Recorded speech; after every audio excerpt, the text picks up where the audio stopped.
It's all alive again at the National Stadium. Speeds. Was he held? Yes! Penalty! So often in the past, Wales have suffered because of penalties in vital matches. Gordon's there. Field, surely a handball. Penalty kick. It's a penalty kick for Scotland. Paul Bowden to take it. Oh, and he's hit the crossbar. Sensational from Huw Robson-Kanu.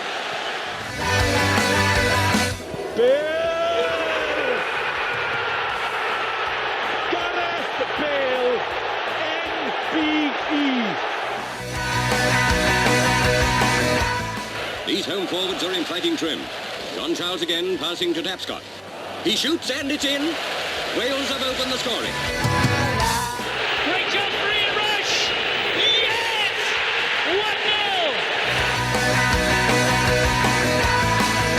1-0! And Wales have finished with a bit of a swagger.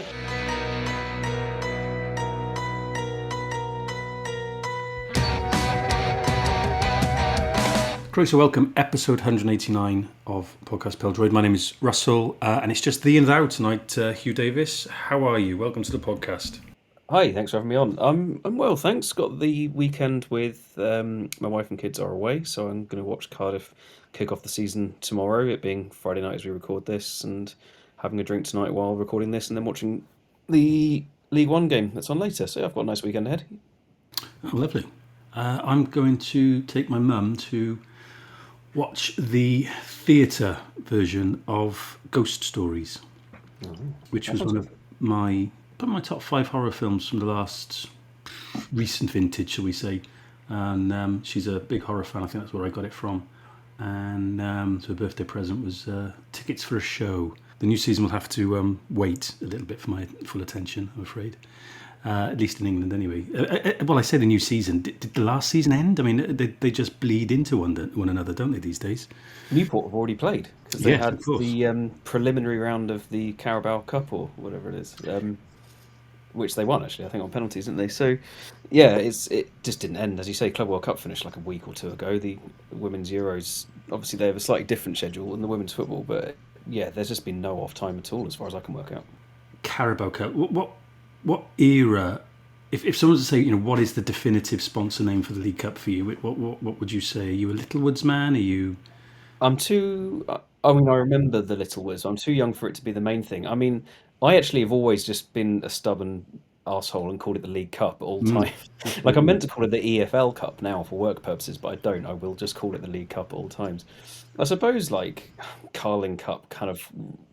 That's an era where I heard the sponsor a lot more. But, I mean, what was it in the late 90s? Because that would be when I was watching a lot of football. But the fact that I don't remember suggests that it obviously hasn't stuck with me quite so much in the way that some others have. Well, it was Rumbelows for a while. It was the Milk Cup back in the old day. Milk Cup. I can just about remember that.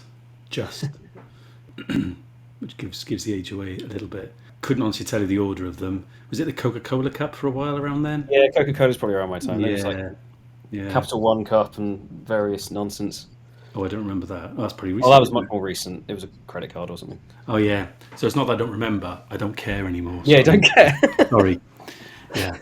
Memory and giving a shit. I often get them mixed up. Well, talking of Newport, they played that game, I noticed, in there, because, of course, they were playing Barnet, so there's a colour clash of sort of amber and black and what have you. And they played it in a rather smart kit that they've got, which is sort of Athletic Bilbao related, sort of red and white vertical stripes, which isn't necessarily in a way colours that I would ordinarily or immediately associate with county, but it's quite a smart kit. It's a really good story behind it as well. They kind of made it in. Oh, sorry, I've got a thing going on. They made it in conjunction with, if not in conjunction with, and certainly were consulting with Athletic of Bilbao about it. And it's been released over there in Spain, or in the Basque Country rather, because it's about the refugees from the Basque area during the war. Am I right in thinking? And to South Wales, quite a decent number. I'm just having a quick look now. 56 children taken in Cambria House in Carlion. So it's kind of a looking back to that, and it's had news stories in Spain and the Basque Country and on the BBC and things, and apparently it's selling well, and so it's just a nice little tribute to history, really. Might get it myself, except for the fact that I look terrible in stripes. But no, it's nice. Yeah, and I can highly recommend Chris Evans's book. Not that Chris Evans, a different Chris Evans, which is about sort of Athletic Bilbao and like the history of the club. And I think, I might be sticking my neck out here, but I got a funny feeling. I think it's the first English language historical authority. I won't say it's official. I don't think it's official in any sense connected to the club, but I think they're perfectly happy with the book. But it's the most kind of comprehensive. Then I think that's the word I'm looking for. English language version of that club. And I know Chris is from that part of the world, so I'd be amazed if Chris hasn't been involved in some way. So recommend that book out. I think it was out about 2, maybe 3 years ago. Unfortunately, he was going to be open in the Wel Goch Festival in 2023, but he had to drop out the last minute, unfortunately, because of work commitments, which was a shame. But yeah, it's well worth checking out. I think he's Chris Jervis. It's one or the other on Twitter. So yeah, well worth it. I'd be amazed if he's not involved in it somewhere. And that story, he's written as well for like Nation Cymru and other outlets about the story of the Basque children sort of settling in South Wales during, I think, both the Civil War, Spanish Civil War, and then again during World War II, if I remember correctly. That's right. Yeah, it was 37, so yeah, Spanish There we Civil go, War. yeah. And getting involved in local football and I think having a team and that kind of thing. So yeah. And there was Wrexham's kind of kit dedicated to Oladva in Patagonia, with Ron Male Voice Choir on a cliff edge in Ynys Môn somewhere, and all very epic. It was a bit like an outtake from Guns N' Roses' November Rain, I thought. But again, I'm showing my age. But I was expecting Slash to come out and bust out a guitar solo to Ymr o Hyd with David Ewan maybe on rhythm. But yeah, that's quite smart, albeit a bit Reading-y. Yeah. When you consider as well that the Welsh women's Euro squad was announced at the top of Roedd and the Wrexham's kit last year away kit last year paid tributes to the Gresford disaster. There's been a lot of really good stuff about Welsh history and Welsh culture and things intertwined in the football lately on behalf of the clubs, or rather from the clubs and from the FAW. So that's been really encouraging thing, and also a lot more use of Cymreig as well. Indeed. Yeah, good stuff really. But at some point, we're probably going to exhaust all of the sort of headline moments of Welsh history, and then we're going to sort of have to go sort of next level and sort of League One level. So it's going to be sort of, I don't know, when that post box was stolen from St Gennydd High Street in 1978, or, you know. I like that eagle-eared listeners, if that's the thing, will just have heard your phone going off, and it's because it's Gaz on WhatsApp throwing some shade at Ruben Colwill, which I feel like he's here in spirit, even if he's not. He's not throwing shade. To be fair, it's because we were talking about Ruben Colwill being named vice captain of Cardiff on the WhatsApp, and I'm positive about his pre-season, and Gaz is quite reasonably saying if he can't be a consistent performer and leader in this team in League One, it's time to give up on him. Just, well, quite. Harsh but fair. Yes, the rest of the gang are all otherwise engaged with other plans, hence it's just us two. But, well, I mean, do you want to go there now that you've raised it? I don't know many Cardiff fans who've got a huge amount of enthusiasm for the season, but at the same time recognise that, you know, they should do okay. New manager, all those sorts of things. Not particularly busy transfer window. But from a Welsh point of view, or Welsh national team point of view, obviously Ramsey's gone off to Mexico. I don't think anybody had that on the transfer window bingo. Totally Mexico. Yeah, I'd be keen to hear what you think of that. But yeah, I mean, is this unfair? Is it now or never for Ruben Colwill this season? I suppose to an extent, because he, in terms of talent and ability and also physical profile, he's above the level. But obviously, he's got to show it. But because, you know, the cliche in football circles now is development isn't linear. It's not a very interesting cliche, but it's, you know, players develop at different times and everything. But I've got high hopes for it. In terms of the Cardiff fans' hopes, I think that it's an interesting mixture because, as you say, there's a lot who aren't really fancying it, and there's some just being like, the difference of it and it being in League One, first time in 22 years or whatever it is, since it's even been called League One, in fact, the fact that Cardiff are going to Burslem next week to play Port Vale, and it's a kind of come down, but it is at least different for a fan's perspective. I think it's just going to be really bleak if obviously things don't start well. But as you say, from a Welsh national team perspective, it's potentially brilliant development that Brian Barry Murphy has been chosen as manager, because he's kind of seen as a promoter and developer of youth, having done that job at Man City and others. And Cardiff are the only team in the whole of the Football League, I think, now that Leicester have signed someone. Cardiff the only team not to have signed a single player, which obviously is very rare on the eve of the season. And I think part of it might be due to takeover talk, but if it's just because Barry Murphy wants to have a look at the squad he's got, I think that's brilliant. And he's, by all accounts, been talking up not just Ruben Colwill, who he loves and has just made his vice captain, but also he's been talking up Ronan Capaccio, who I think is probably like to start, actually. Again, the game tomorrow, which will have happened by the time you hear this, so you can tell me I'm wrong.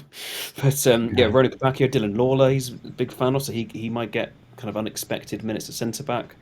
Joel Colwill's still hanging around in the squad, Cian Ashford as well. So there's a lot of... Oh, and Isaac Davis, of course, is a little bit older now, but there's a lot of young Welsh talent that he seems keener to use than perhaps other managers might. So it's obviously not a good thing for Cardiff that they're in League One, and I'm not saying that fans should be thrilled by the prospect of it, but the silver lining is it could be good news for Wales and fun for Cardiff fans, because it's a relatively interesting style of football. No, you rattled off a few names there. Capaccio obviously got a call up in the last window, I think it was, wasn't it? To the full team. So I think back to, it's similar but different. When Swansea dropped out of the Premier League, only then did Joe Roden really get any game time. For them. So sometimes it can be the making of the players that go on then to do some good things for us at a national level. Club fans will have certain obviously loyalties and perspectives and other views as well that compete perhaps with the more patriotic aspect of it all. But there's possibly something there where some of these players are going to get more of a chance than they may otherwise would have done next year. And if they do get a chance, and Cardiff are kind of in and around and they're competitive at the top end of the division, and they're doing it where results matter, and it's not just, I don't know, feeling a bit like the club has, frankly, in the last few years, a bit becalmed in mid to lower table and just sort of treading water a little bit. So we've done Newport, we've done Cardiff. Wrexham are making some waves, aren't they? In the transfer window, at least, in the transfer market. As things stand at the time of recording, there's no Kiefer Moore and Nathan Broadhead over the line at the moment, but those rumours aren't going away. So it does, and I will defer to your journalistic contacts, your little black book, Huw, but the fact that this certainly the Broadhead, Moore seems to have kind of waxed and waned a little bit in the last week to 10 days, but Broadhead is, I think, basically every day for about the last week he's come in, and a big money. So I've heard 5 million, I think I've heard 7 million.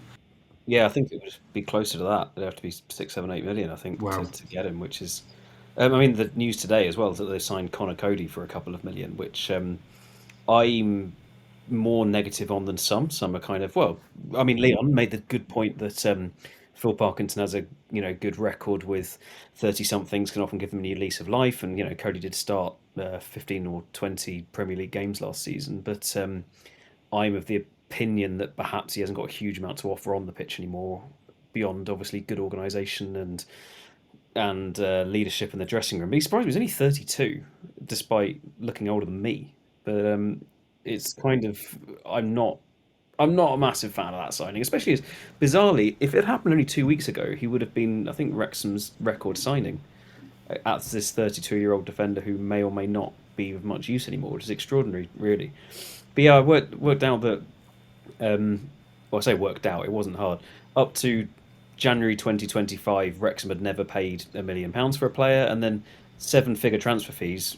One in January 2025, and then they made 3 in a week, and now they're making possibly another 3 in the next week. It's the step up in terms of the fees and the wages, as it kind of has to be, is incredible. And Connor Cody was reliably on, I say reliable sources like Luke Percy, the Telegraph, and John Percy, the Telegraph, as such, was on 100 grand a week at Leicester in the Premier League. Now, I don't see how Wrexham would ever get to that.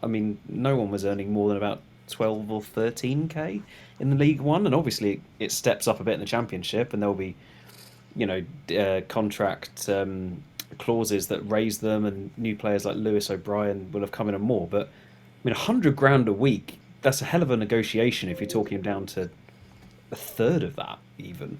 So it's just completely, well, in Leon's word, mad, how it's changed, really. Yeah, no, it is, and there are players in that squad who were possibly even, there are definitely players in that squad who were around when they were in the conference. Yeah. Not many left, but there's still one or two, and certainly there's some left from League Two. So, I mean, I wonder from the point of view, and I've got no skin in the game either way here. Other than I don't want to piss off my mother-in-law, who lives there and is from there. But it's what's the potential for sort of some disharmony sort of in the dressing room? You look at someone like Ollie Palmer, who's made it clear he's not going anywhere. There's obviously Paul Mullin, who's gone off to I want to say Wigan. Is that right? Yeah, it's Wigan. Yeah. These guys. I'm not saying they've gone from hero to zero, but in the sense of their likely playing minutes and impact on the pitch, have gone from being regular starters, big kind of personalities on the pitch, off the pitch, and I can't see Ollie Palmer. Ollie Palmer's not a championship striker, with all due respect to him. So I don't know. It's an exciting story, and I'm sure it's great to be part of. But there's some players who are going to be kicking their heels, surely. And what does it do to sort of morale and that kind of dressing room harmony? Yeah, I mean, even on the documentary, which is obviously kind of sanitised to an extent, so we see the best parts of it. Paul Mullin was griping at times when he wasn't in the team in League One or League One or League Two because of injury, and I'm frustrated and I should be playing or whatever.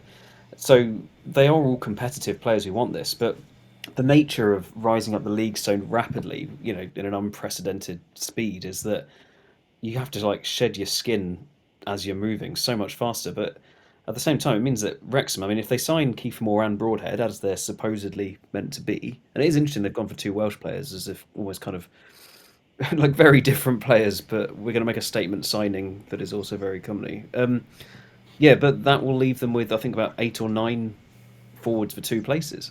Because it's not just Palmer, it's Mae Huw, who they bought and never used effectively, and Jerry Rodriguez, I think, is probably already on his way out, having been brought in January. The really weird one is Jack Marriott, who on their tour of New Zealand had his appendix out, or at least had appendix surgery. I assume they took it out. I doubt they were putting it back in. So and having had it myself, I can tell you it's not a fun one. So he kind of had to fly back separately, and as you say, how much more disconnected can you feel? You know that the club probably wants you out anyway, but you're on a decent wage. Will you gather elsewhere? And then you're away from the squad for a couple of weeks because you're stranded in another country. Yeah. I do kind of wonder how that'll work out. I mean, you always hear about the dressing room spirit there being fantastic, but it must be odd, or it's certainly very unusual, because the players coming in necessarily need to earn more. Someone like Lewis O'Brien, coming from a Premier League club and a very, very good player, will be on decent whack. Ditto, is it Kachat, the guy from Empoli, and Connor Cody, obviously. I don't know how you'd manage it, really, but I'm sure they'll find a way. It is interesting to look at the kind of expectations. The bookies came out saying, they're going to just go straight into the top 10, and a lot of more seasoned championship watchers were like, well, are they? Parkinson's championship record's not good, and can he keep playing this direct style and succeed? So it's interesting to see how that goes. It's the first time they've had a real kind of proper roadblock, if you like, in the good news story. I mean, I hope it does go well. I mean, not only Welsh connections in terms of Moore and Broadhead, but sort of North Wales. Yes, it's Clanrig, isn't it? There's Kiefer's grandfather's qualification, and obviously Broadhead's a Bangor lad. So and Danny Warder has signed already. Yes. But possibly not likely to start is the consensus I'm picking up on. Not that that's necessarily going to come as a surprise, but it's a sort of homecoming of sorts. But I don't know. It doesn't feel like he's achieved anywhere near as much as he probably should have while he was away from the race course, which I think is a shame. But he's still got a good few years ahead of him as a keeper, I would imagine. I remember Leon and other Wrexham fans saying when they were in League Two, so not even that long ago, less than 2 years ago, 18 months ago, "Oh, it'd be great to have Ward back. Maybe he'll come and join us." And it was like, "Oh, that's pie in the sky. Come on, he's in the Premier League or whatever." And then within 2 years, he's joining as backup effectively. If you're going to be backup anywhere, why not be at your hometown club or whatever? But it is such a kind of fall in his status, isn't it? Yeah, well, you do wonder whether he'd be in the box seat for this season in Championship if he had moved, if there was anything in that. And I've heard from a couple of sources that there were connections, there were talks, etc. But if he'd have made the move in League Two or even League One, I don't know. I can't help but think he'd have been, or if he'd have got in ahead of Nkonkwo. Yeah, Conquo. Yeah, if he'd have got in before he'd arrived, whether he'd be in the box seat for a season in the Championship, and then you begin to wonder whether actually he could be realistically regaining his Wales spot as well, because he'd been playing regularly, decent level, with all of the attention and the commentary that comes with Wrexham at the moment as well. But again, he just feel like he's maybe, I don't know, he sort of missed the bus and he's playing catch up again. Swansea have had a quiet one though, haven't they? And I don't know. I mean, I say a quiet one on the pitch. I mean, it's not particularly quiet when Luka Modric buys into you and Snoop Dogg turns out to be a fan and involved and wearing your colours and all the rest of it. Sort of jumping the shark, isn't it? Sort of club football. I'm expecting, I don't know, Tom Cruise to come out as a TNS fan or something. I don't know next. Well, when Ryan Reynolds was first reported to be involved in Wrexham, there were a couple of us who genuinely assumed it was like the former Cardiff City youth defender, because we were like, he's got more of a connection and therefore more likely to buy a Welsh club, even though he's like a 21-year-old footballer, than Ryan Reynolds. So it could be absolutely bloody anyone at this point. I mean, from what I understand, Swansea dropped a fair bit on, is it Anusa, the Swede? I don't know anything about him, just he's a Swedish winger who is young and exciting. But so they dropped a bit on him, and they've got some, they made some good signings. Ethan Galbraith's a good signing if he can slot into central midfield, having played right back last year, and Burgess can replace Harry Darling. So yeah, they've done all right with the pitch. I'm kind of not totally sure myself yet if Sheehan's going to be a really good manager or if he was just kind of riding the crest of a wave as caretaker. But like, the expectations seem to be pretty high on Swansea. Like, everyone is certainly thinking if the starting point is mid-table, they'll be looking up rather than down. Like if you're finishing within 3 or 4 places of 12th or 13th, it's more likely to be on the higher end than the lower end. So they could have a decent season actually. They've got some good players as well, like Franco is a very good player. Speaking of Spanish Civil War, in fact. But, very good. Sorry, no, you say very good. Not that's not one of my better ones. Sorry. Well, I watched Pan's Labyrinth the other day actually for the first time in a couple of years, and watched it with the kids as well. So that has some Spanish Civil War. You can never be too early with these things. How old are your kids again? Well, the two I watched it with are 14 and 11. Oh, that's fine. Yeah. Although the 14-year-old struggles with her attention and didn't like the subtitles and stuff, but she stuck with it. Although at one point she had to ask, "Are the fascists the bad ones?" So either I haven't done a very good job over the last couple of years, or the school hasn't. But as a rule, yeah.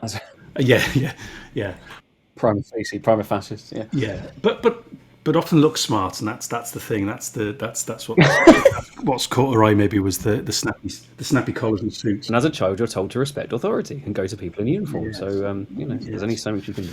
Okay, let's stop digging this hole, Huw. You mentioned the Women's Euros a little bit earlier. We're going to be doing a bit of a deeper dive, not so much into the tournament. I think a lot of that has been covered. A lot of what needs to be said has been said. Interested to hear what you thought of it as a tournament. I think it does feel as if Welsh football, I mean, doesn't apply just to women's football, but certainly to the women's game as well here, that it's kind of taken a few sort of rungs up the ladder, and really keen to see what the implications are for that now going forward.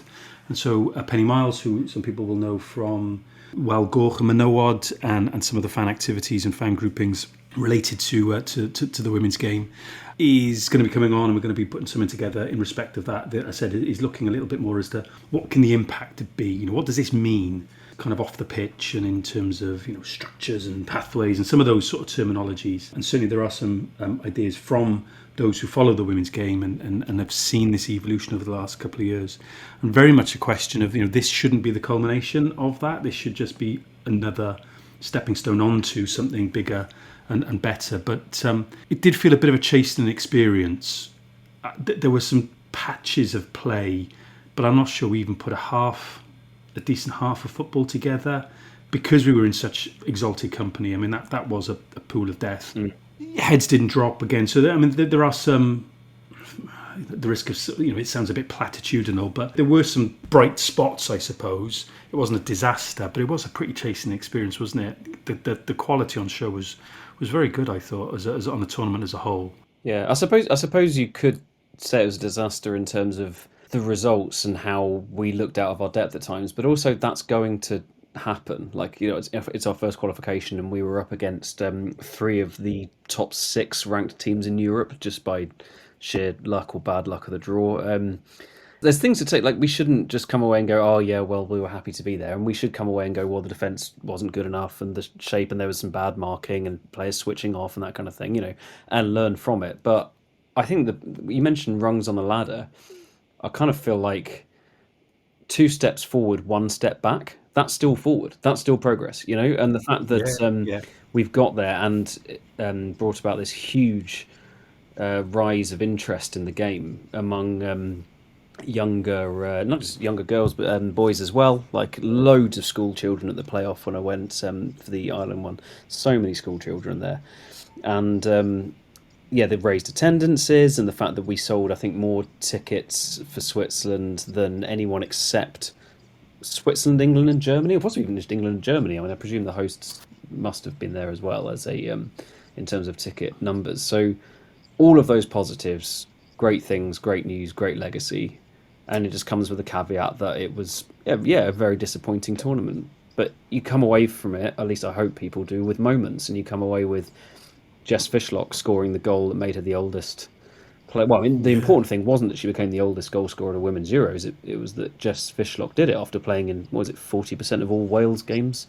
or something. And just if anyone deserved it, she did. And then having got that scrappy one, we then actually scored a beautiful goal against England. It was a really well taken goal. But we also can't and shouldn't cover up that it was a 6-1 defeat. So there's lots to learn, lots to take away from it. But so as you say, chastening, but you just have to kind of chalk it up to experience and make incredibly sure that's not the last one. Yeah. I get a sense as well it's important that we hold on to Rhiannon Wilkinson. Yep. Because she'd have arrived sort of part way through the sort of cyclical nature of these things. When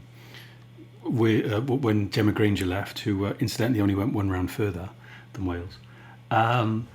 But and if for any reason there's another change, again, just feels like, I don't know, is that going to be?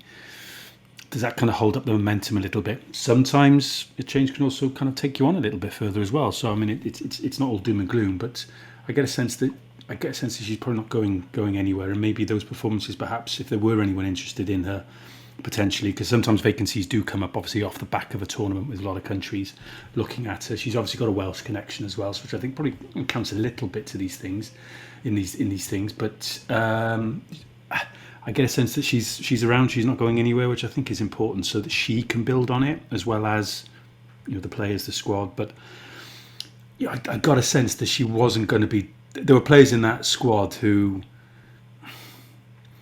It sounds awful, but were kind of making up the numbers. They weren't really going to get much game time, if any at all, which is I think is how it panned out. So the playing pool still feels really shallow. So I think that's a big thing for the FAW now, and the age grade kind of setup is to push a few more players through, so there's a little bit more competition for places. But yeah, like I said, we're gonna revisit some of that with Penny et al. In a short while. Yeah, some other sad news was obviously the passing of Joey Jones. I'd heard on the grapevine that he'd been poorly. He's had his battles with cancer in the past, I believe. I'm pretty sure it was cancer, and he'd been poorly. He'd been up and down, but he passed away. And I'm going to put my neck out there. And I know if Leon was here now, he'd there'd be no putting the neck out. He'd be absolutely in there. No neck involved. Yeah. All-timer. Would be in his all-time Welsh 11, and I suspect for a lot of other people at left back. We're going to do a little deeper dive on Joey's career retrospective and pay tribute to him as we've done for people like Di Davis, for example. We'll do that in due course when Leon's got a moment. But a bit before our time, isn't he? Is my time the same as your time now? That's distressing. I thought we were our separate times before our separate. Our times, then. Our times, plural. Yeah, I mean, he's a player who I have to trust to older generations, such as yourself, Russ, or anything about people essentially trust the people who watched him play as to how good. Yeah, trusting people who watched him play as to how good he was. Like I've seen highlights, I've seen clips, of course, of the Liverpool's European Cup exploits with Joey Jones starting in the European Cup finals, and how big a deal that is.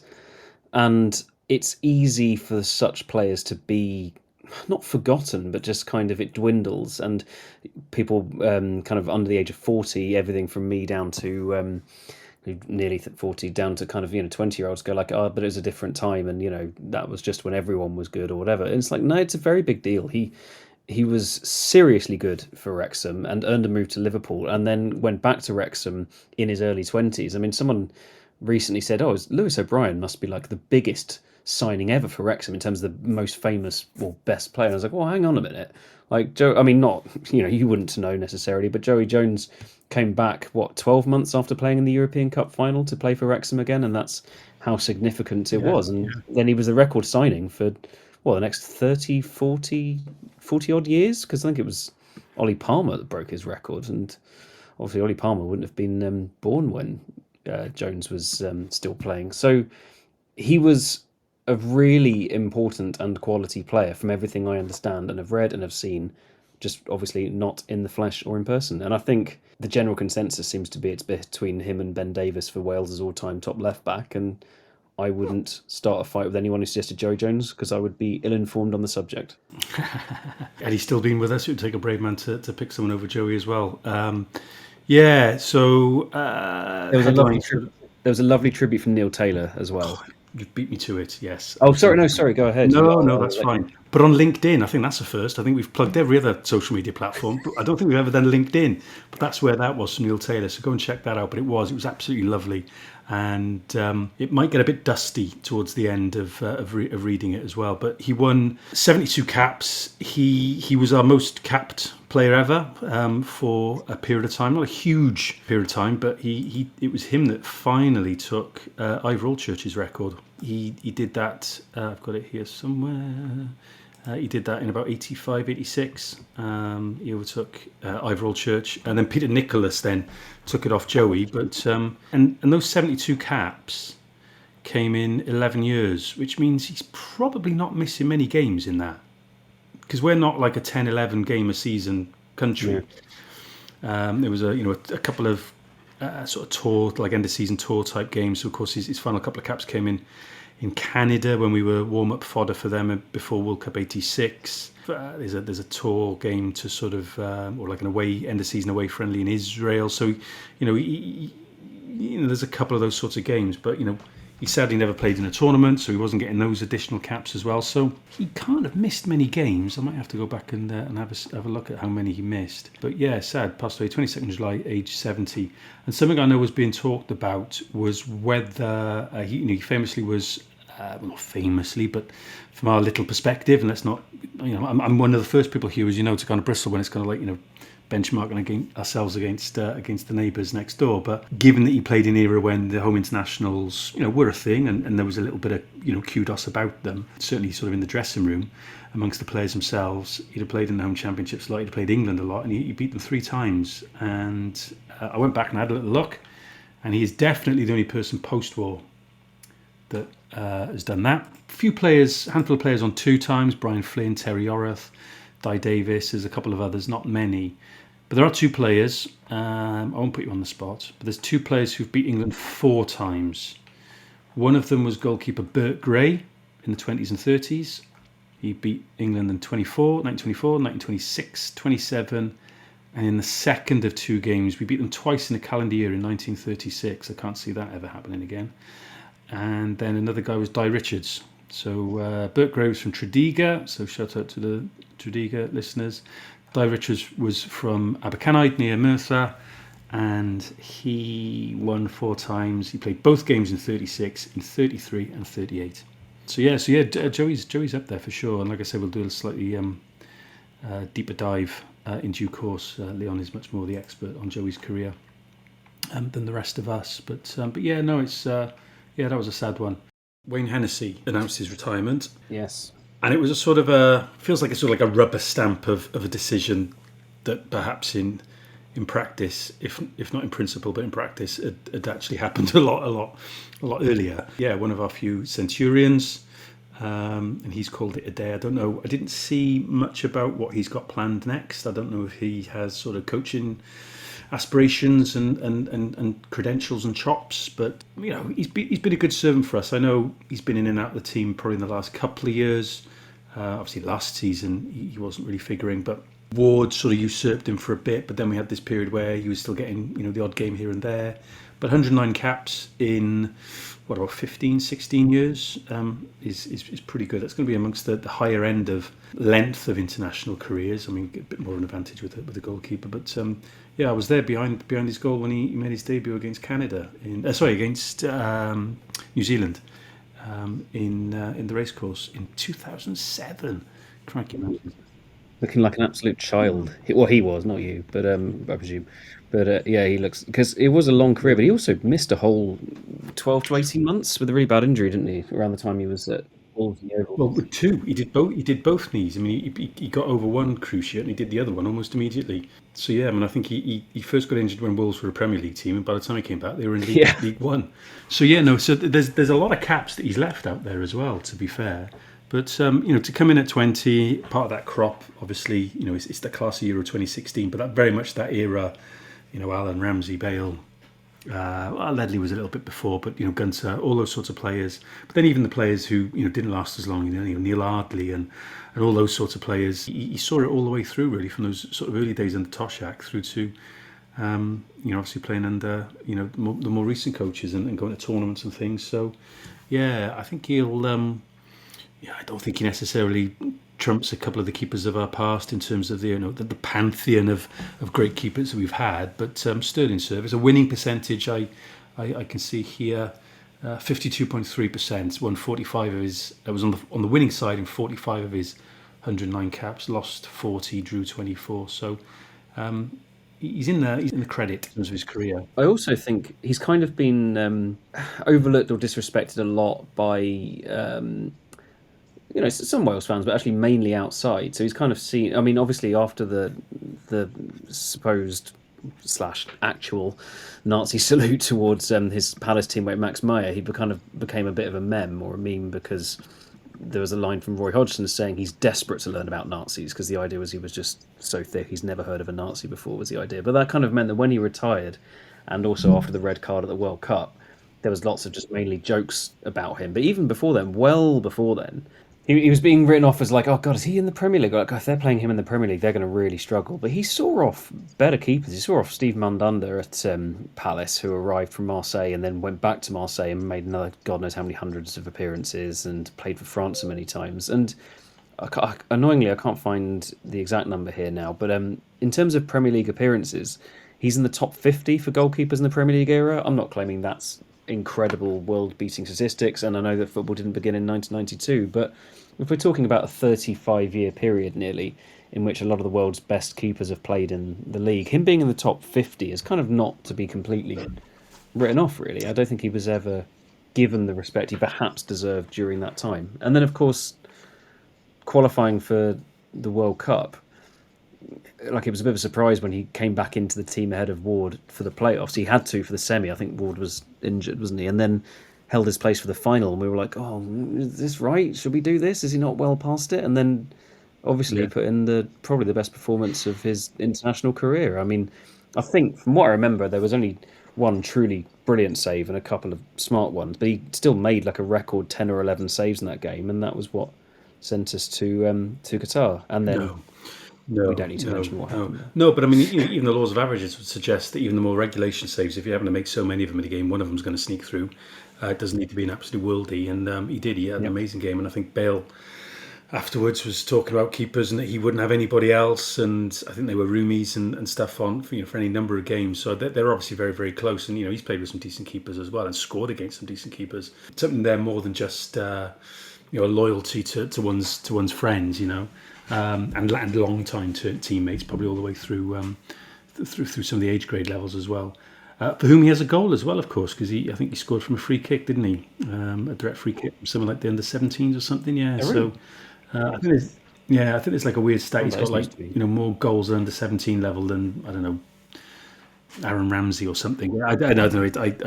I stand corrected, but yes, he has got. In answer to your earlier question, he's becoming a goalkeeper coach at Forest, although seemingly not the goalkeeper coach, because Premier League sides are now so huge that he is joining the goalkeeping department. So I think he's like no. So he is a goalkeeping coach, but not the goalkeeping coach at Nottingham Forest. But that's not a surprise so much because, of course, I suppose he kind of stayed on there as like one of fourth choice or something. Because I don't know, you got a sense that he seemed to be quite a it was an asset around the training ground. They obviously wanted to keep him on the playing roster in some sort of capacity. So Forest obviously seen something in him that they like that is not just confined to his his playing ability and things. So yeah, but I suppose the longer you're not playing, even at 35, 35 these days, you probably look for at least another 2 to 3 seasons as a goalkeeper. But if you haven't played much at all, then it's probably, because I can't imagine if you're fourth choice, he's playing even much reserve team football, let alone any first team. So it's probably hard to kind of get on the treadmill again, even if you're dropping down to League One, League Two, or whatever. Yeah, no, good luck to him in the future. You've been a really, really good servant for us. Any other news in the transfer window that you'd like to raise? In terms of Welshmen, as you said, Aaron Ramsey to Mexico was a little bit out of the blue. I suppose it helps us if we qualify. He can be acclimatized to the climate. He's getting out there in advance. He's doing one of those kind of, you go abroad to see what the hotels are like and things before the match, like the fans embassy do and everything. He's just scouting it out for us before we play there. Must be what it is. But no, that was out of the blue completely. I have no idea how well he'll do there, how often he'll play. I'm glad he chose not to take up the manager's job at Cardiff that was apparently offered to him, just because I'd have liked to see him have one more season rather than ending his playing career on a relegation with his hometown club. But I mean, God knows how it's going to go in Mexico, obviously. Yeah, it's an odd one. Like I said, I don't think anybody had that on their bingo. Is there anybody else that I'm struggling to think of any? Mentioned about Broadhead and more, haven't we? So Owen Beck's moved on loan to Derby. That's quite a good move for him, I think. Well, it is. They've offered him a new contract at Liverpool, and I kind of go, well, really? Yeah. You're not getting games at Liverpool anytime soon. I mean, certainly not this season, unless there's some sort of injury catastrophe and they call him back from his loan. So, because is it a season-long loan at Derby? I think it is, isn't it? I think also, I have a feeling that we've done a podcast since Sorba Thomas joined Stoke. I think I might have mentioned that last time, so I don't know if that's news. I don't know if there's anyone else to touch on hugely. I think that was a breaking news thing. I think it was kind of announced as we were recording. I did see Carl Darlow linked with Leicester. So Leicester obviously want a Welsh goalkeeper. The last one went so well. So that was a rumour I saw. But if there is an obvious one that we're missing, Huw, then apologies. We'll have to put it in as a footnote, perhaps. But yeah, unless there's anything else, I'll let you carry on with your evening. I've had a lovely time catching up. Enjoy ghost stories. I will. Well, I hope I will. I did like the film, so I've got high hopes. And I went to see the Pontypool. I'm not much of a live kind of theatre sort of person. It's not really my cup of tea. But I did go and watch the Pontypool live performance. With me, you remember? With you. Yeah, of course. And Dad, actually. Yeah. It was practically a day out. I've just remembered. Yeah, I'll report back. That was Theatre Corner. Thank you for listening to Theatre Corner. New feature on the podcast. A quick shout out to anybody who is on Steddfod next week in Wrexham. Tim Hartley and I have convened a couple of talks as part of the Welsh Festival. Welsh language talks. There will be simultaneous translation for non-Welsh speakers, just looking at aspects of sort of Welsh football and grassroots coaching and a few different things as well that we're looking at. There's a bit of a literature bent to them, so we're going to be about a llen. Yeah, so come on to that. That's on the Friday and the Saturday, the second Saturday of the Eisteddfod, so a quick plug for that. And I think the next one will be the Women's Euro, look at what's going on next. Hopefully get Leon to do a bit of a deeper dive for us with Joe Jones's career. And the season will be up and running before we know it. Look, enjoy the game tomorrow. Lovely, thank you. See you soon.